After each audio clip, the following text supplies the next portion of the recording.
आज हम rural development in India का मीनिंग समझेंगे। बहुत इंटरेस्टिंग टॉपिक है इंडिया के कंटेक्स्ट में। क्यों? भारत में 6 लाख गांव है, ठीक है। रूरल एरिया सिग्निफाई करता है गांव का एरिया, उसका डेवलपमेंट तो देश का डेवलपमेंट। अकेले महाराष्ट्र में कितने गांव है? अराउंड 40,000 प्लस गांव है। भारत में इलेक्ट्रिसिटी आज़ादी के करीबन 60 साल बाद, 65 साल बाद पूरे देश में इलेक्ट्रिसिटी 65-70 ईयर्स लगे, सोचो। और अभी भी इंटरनेट कनेक्शन 2/3 विलेजेस में, 1/3 में देर इज नो इंटरनेट। तो जब हम डेवलपमेंट की बात करते हैं, it means overall road, railways, dams, bridges. But गांव का जब डेवलपमेंट की बात करते हैं तो वो डेवलपमेंट का एक सबसेट है। सी, शहरी development, Mumbai side you will find बड़े बड़े buildings, beaches and everything developed है काफी। बट वही गांव में जाएंगे तो खराब रास्ते, इलेक्ट्रिसिटी की कमी, पानी का प्रॉब्लम, ठीक है ना। सो जो गांव का पॉपुलेशन है वो 68% बोल रहे हैं 2011 के सेंसस में। अब मेरा एक सवाल है, सोच के बोलना। 2021 का सेंसस नहीं हुआ कोविड की वजह से, नेक्स्ट कब होने वाला है? 2025 में। तो लेट अस प्रेज्यूम कि 2011 को 80 करोड़ लोग गांव में रहते थे, तो अभी के टाइम में ये आंकड़ा बढ़ा होगा कि घटा होगा? क्या लगता है? देखो, वक्त के साथ साथ शिफ्ट हुआ है। किस चीज का शिफ्टिंग हुआ है? माइंडसेट। जैसे जैसे इंटरनेट का ग्रोथ हुआ है, या खास करके तुम्हारे जनरेशन में इंस्टाग्राम, एवरीथिंग इज फोटो। सो लोग वो जो ग्लैमर है ना, सिटी का चकाचौंध जो बोलते हैं, तो ये आंकड़ा कम ही होना है, ये बढ़ना ही नहीं है। खास करके गांव के यंगस्टर्स जब देखते हैं party life, disco life, they will not like to stay in villages. Nashik tier 2 city में डिस्कोथेक जिसको बोलते हैं, या पब जिसको बोलते हैं, जो पूना में भर भर के हैं, नासिक में परमिशन नहीं है। नासिक टीयर 2 सिटी है, गांव में फिर तो चांस ही नहीं। So chances of most of the people shifting from village to urban will be very high. तो ये आंकड़ा घटेगा वक्त के साथ साथ, ये 83.25 करोड़। अच्छा, शहर के लोग गांव में जाने वाले कम रहेंगे, गांव के लोग शहर में आने वाले ज्यादा रहेंगे, ठीक है। अभी इफ यू चेक आउट, जो गांव का लाइफस्टाइल है वो सिंपल रहता है। मेन तुम्हारा क्या काम है गांव वालों का? गरीबी कम करना। क्योंकि ये लोग अभी भी, अच्छा, अलग अलग अपने देश का रिपोर्ट कुछ अलग बताता है, वर्ल्ड बैंक का रिपोर्ट अलग बताता है। क्योंकि वर्ल्ड बैंक बोलता है कि 185 रुपीज से कम रहा तो गरीब। इंडिया का आंकड़ा अलग है। सो वो लोग बोलेंगे 30 करोड़ लोग गरीब है, इंडिया का आंकड़ा क्या बोलेगा? 20 करोड़ लोग गरीब है। और पिछले 10 साल में करीबन 10 से 11 करोड़ लोग गरीबी रेखा से ऊपर आ गए हैं, ठीक है। सो रूरल डेवलपमेंट किसकी बात कर रहे हैं? ज्यादातर किसकी बात होती है? Agriculture. If you check out, जो इरिगेशन है, इरिगेशन क्या होता है?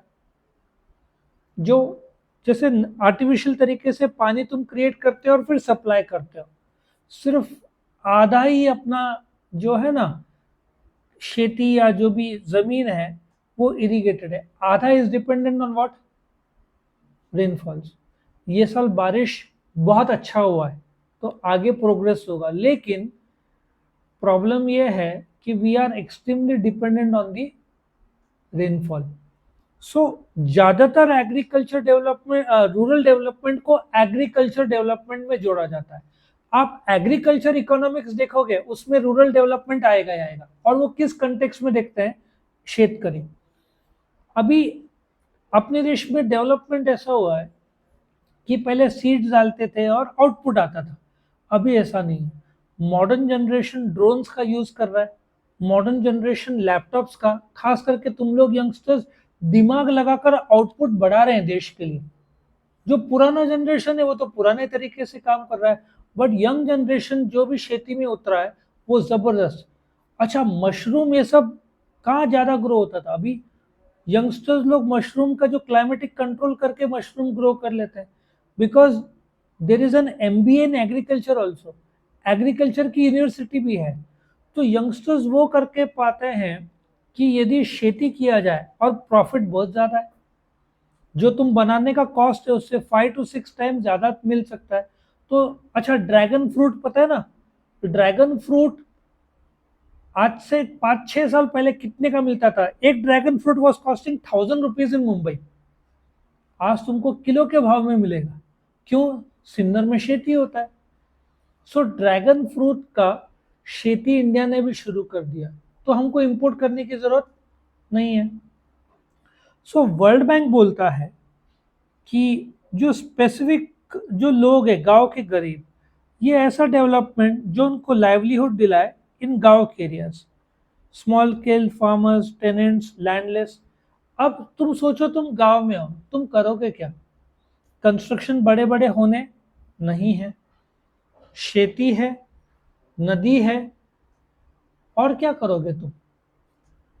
उसको प्रोसेस करने का, चलो तुमने अचार के लिए में भी कैरी को सुखाया, इससे ज्यादा क्या करोगे? पापड़ बनाने का करोगे। सो उधर भी बेसिक क्या रॉ मटेरियल है? एग्रीकल्चर। सो वहां पे बारिश, अभी देखो तुम औरंगाबाद ले लो, बीड ले लो, हिंगोली ले लो, ये साइड बारिश कम होती है। वहां पे करेंगे क्या? बारिश ही नहीं है तो फार्मर्स का भी काम नहीं है ज्यादा। जो गरीब फार्मर्स है या जो गरीब लोग है वो लोग क्या करें? कंस्ट्रक्शन उस लेवल पे होना चाहिए। तो कंस्ट्रक्शन तो ऑलरेडी दूसरी जगह पे चल रहा है, उधर नहीं चल रहा है, तो उधर के लोग क्या करें? इसलिए तुम देखो महाराष्ट्र में बहुत सारे लोग यूपी बिहार से आए हुए हैं। तुम मुंबई में मैक्सिमम कार चलाने वाले कौन मिलेंगे तुमको? बिहारी, यूपी के मिलेंगे। बहुत सारे कारपेंटर के यहाँ जो जॉब करते हैं वो कौन रहते हैं? यूपी के रहते हैं। बहुत सारे गोल्ड में जॉब करने वाले लोग कहाँ के रहते हैं? कलकत्ता। कारीगरी कलकत्ता। कुक कहाँ मिलेंगे? सब बॉलीवुड शेफ के मैंने कुक बताया था, राजस्थान। सो ये सब महाराष्ट्र में क्यों आते हैं? क्योंकि महाराष्ट्र का पेइंग इकोनॉमी है। लेकिन ये सब मैं बात कर रहा हूँ मुंबई, कोई यूपी से आकर गांव में नहीं बसेगा, क्योंकि उसका लाइफस्टाइल में चेंज नहीं होगा। लोग अपना लाइफ क्या करना चाहते हैं? इंप्रूव करना चाहते हैं।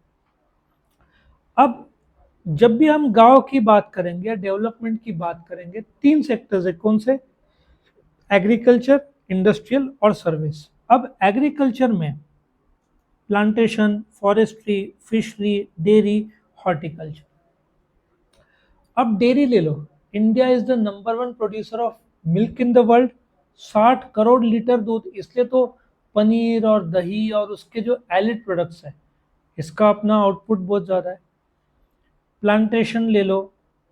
आई थिंक फ्लावर्स में भी अपन टॉप 2 में है वर्ल्ड में। चाइना होगा नंबर 1 तो इंडिया नंबर 2। फिशरी में अपन टॉप 5 में है। फॉरेस्ट्री में अगेन, मसाले में अपन वर्ल्ड नंबर 1 है।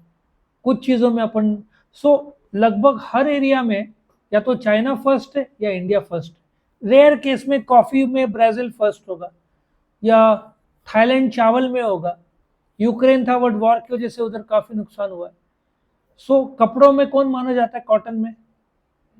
बांग्लादेश। लेकिन बांग्लादेश को नुकसान हुआ ना अभी, इट्स प्रॉब्लम, तो इंडिया नंबर 1 पे आ गया। इन टर्म्स ऑफ एक्सपोर्ट में फायदा हो गया इंडिया को। सो ये एग्रीकल्चर सेक्टर का था। दूसरा, इंडस्ट्रियल सेक्टर।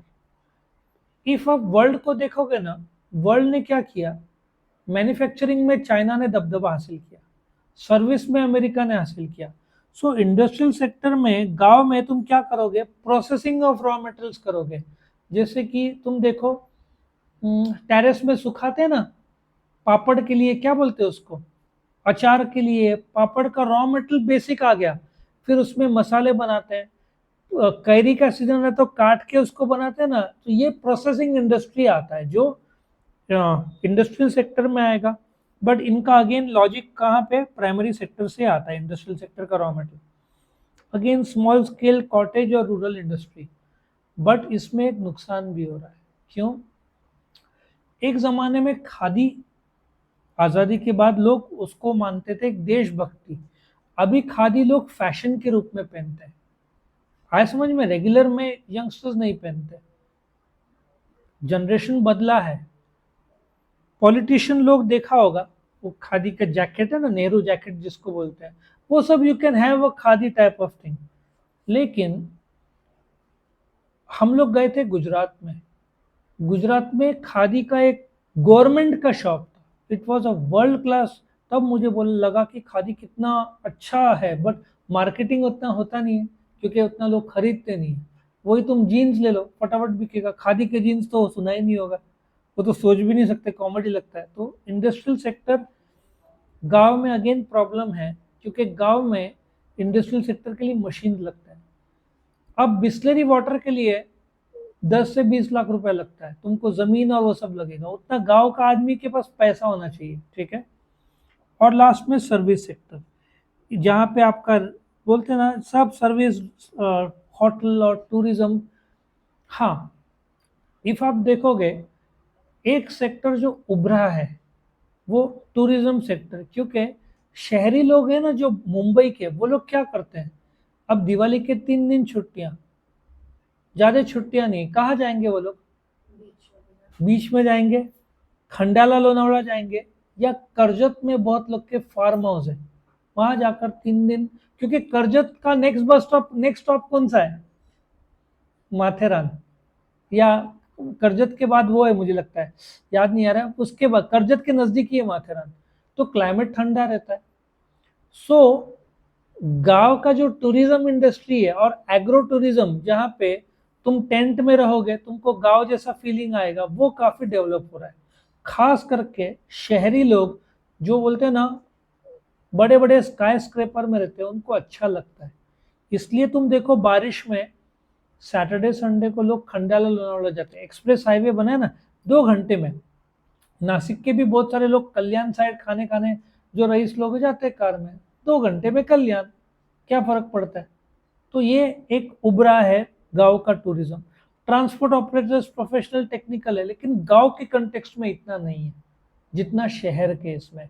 मैंने जो अभी तक बोला रूरल डेवलपमेंट की बात की, शहरी डेवलपमेंट वो अलग टॉपिक है। ये गांव के डेवलपमेंट, गांव का मेन डेवलपमेंट एग्रीकल्चर सेक्टर में होगा, फिर कुछ हद तक इंडस्ट्री में होगा, और सर्विस सेक्टर में अगेन टूरिज्म साइड ज्यादा। होटल खुलते हैं बंद हो जाते हैं क्योंकि उतना क्राउड चाहिए, तो पैसा ही नहीं है लोगों के पास खाने के लिए, तो होटल में कहाँ से जाएंगे? ये प्रॉब्लम आता है। आया समझ में? तो ये concept of rural development in India का कंसेप्चुअल पार्ट।